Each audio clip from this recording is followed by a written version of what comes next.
ભગવાન શ્રી સુખદેવજી મહારાજ સાવધાન કરતા કહે છે, પુરગ્રામ વ્રજાદિ મંડળમાં અનેક અનેક નાના નાના નિર્દોષ નિરપરાધ બાળકોને મારી અને પૂતના ચાલી છે. વ્રજમંડળમાં પ્રવેશ કરે, નંદાલયના ડેલાની અંદર પ્રવેશ કર્યો. નંદાલયના નેહડે એમ કહેવાય છે પૂતના જ્યાં પ્રવેશ કરે, બાબા નંદની ગેરહાજરી છે. બાબા નંદ ટેક્સ ભરવા માટે, કર ભરવા માટે મથુરા ગયા છે. કર ભરવા માટે મથુરા. જો કોઈ પણ ગામના શ્રેષ્ઠી માણસ જ્યારે ગામથી બહાર એને કંઈક જવાનું હોય તો એ જે જુવાનિયા હોય ને બધા મજબૂત, એને જવાબદારી સોંપીને જાય કે હું સાંજ સુધીમાં આવી જાય, ત્યાં સુધીમાં ધ્યાન રાખજો, તમે જવાબદારી સોંપીને જાય. તો એ બધા જે ગોવાળિયા હતા એ બધા જવાબદારીપૂર્વક ઊભા છે. વડીલ ગયા છે બહાર. એમાં સુંદર મજાનું રૂપ, સુંદર મજાની સાડી, અલંકારો પહેરીને પૂતના આવી. બધાને એમ લાગ્યું કે મોટા ઘરની કુલવધુ છે, પુત્રવધુ છે. બધાએ પ્રણામ કર્યા. પધારો પધારો દેવી, કોણ છો, ક્યાં જવું છે? બોલે બાબા નંદનું નેહડું બહુ વખાણ સાંભળ્યા છે, લાલાનો જન્મ થયો છે, લાલાના દર્શન કરવા નંદાલયમાં જવું છે. તમે શું થાવ? પાકું કર્યું. કાંઈ હગા છો? હા હા, હું કનૈયાની માસી છું. તો બરાબર.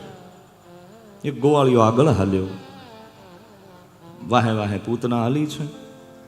નંદાલયના અહેરીમાં માં લાલાને દૂધ પીવડાવે છે. જેવા આવ્યા એટલે માએ તરત લાલાને થોડા અળગા કરી અને એક ગોદડી હતી એના ઉપર હુવાડી દીધા છે. અમારા આંગણે આવ્યા એ અમારા અતિથિ છે એવું સમજી અને સ્વાગત કરવા લાગ્યા. પધારો પધારો, ધનઘડી ધનભાગ, અમારે આંગણે અતિથિ ક્યાંથી?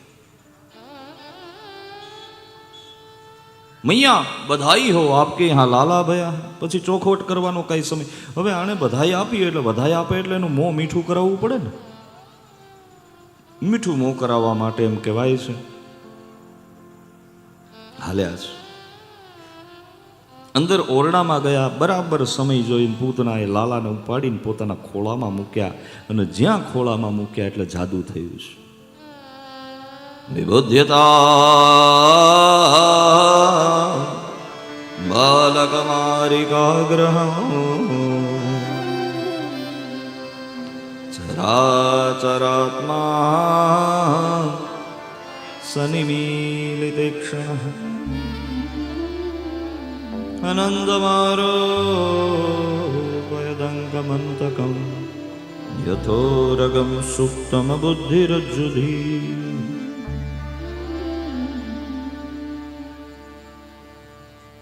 સુખદેવજી મહારાજ રાજા પરીક્ષિતને સાવધાન કરતા કહે છે, લાલાને લઈ અને પોતાના ખોળામાં જ્યાં પધરાવ્યા છે, ભગવાન ઠાકોરજીએ પોતાની આંખો બંધ કરી લીધી છે. એક સંત આગળ આવીને કહે છે, લાલાએ પોતાની આંખો બંધ શું કામ કરી? હમણાં મૈયા યશોદાના ખોળામાં રમતા હતા, ખિલખિલાટ હસતો હતો, મોટી મોટી આંખો જોઈને આમ ડોળા કાઢતો હતો, બોલો નારાયણ. અને હવે આના ખોળામાં જઈને આંખું બંધ શું કામ કરી? એક સંત આગળ આવીને જવાબ આપે, બાળક છે, આંખ ખુલ્લી રાખે બંધ રાખે એમાં આવડી ચર્ચાનો વિષય નહીં. નહીં નહીં, ચર્ચાનો વિષય છે જ.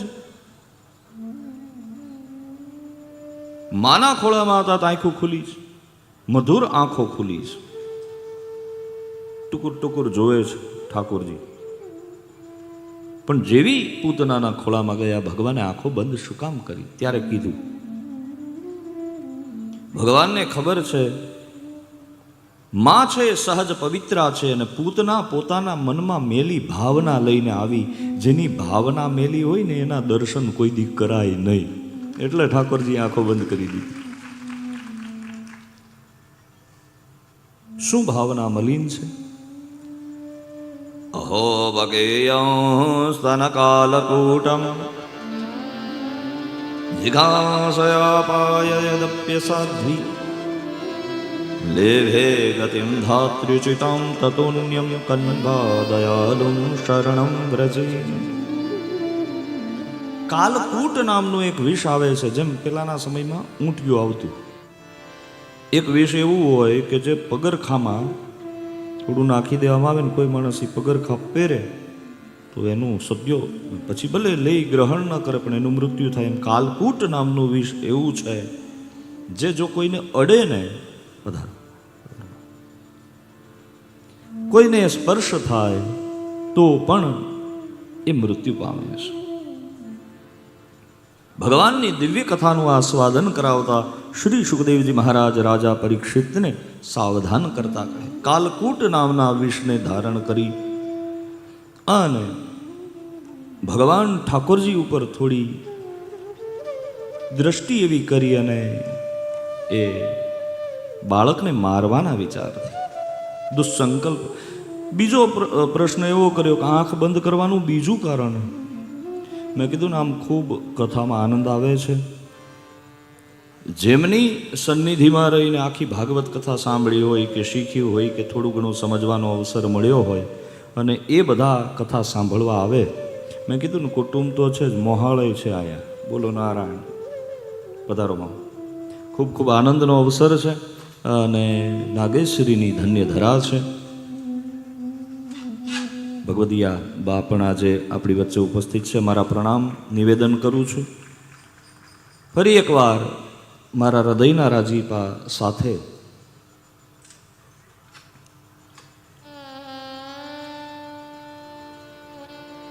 સુખદેવજી મહારાજની એ લીલા જેને વર્ણવતા હરેક વક્તા ખૂબ આનંદ અને હર્ષની લાગણી અનુભવે.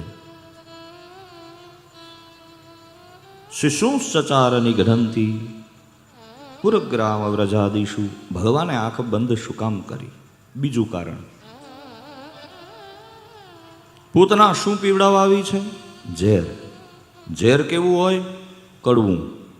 કડવી દવા નાના બાળકને પીવડાવો તો એને ભાવે નહીં. તમે જોજો, નાના બાળકને તમે મધ ચટાડો ને તો એને મજા આવે, પણ કે ખબર પડે કે થોડો તાવ આવે છે ને દવાને આમ ઘૂંટીને પછી તમારે એને પાવી છે, એને પરાણે પાવી પડે, ન જાય ન હાલે, પીવી પડે ભાઈ. પછી ઘૂંટી અને પછી પરાણે એને મોઢામાં આપો એટલે પછી. પણ જ્યારે એને તમે કડવી દવા એના મોંમાં આપો ને ત્યારે એ પોતાની આંખો બંધ કરી લઈશ.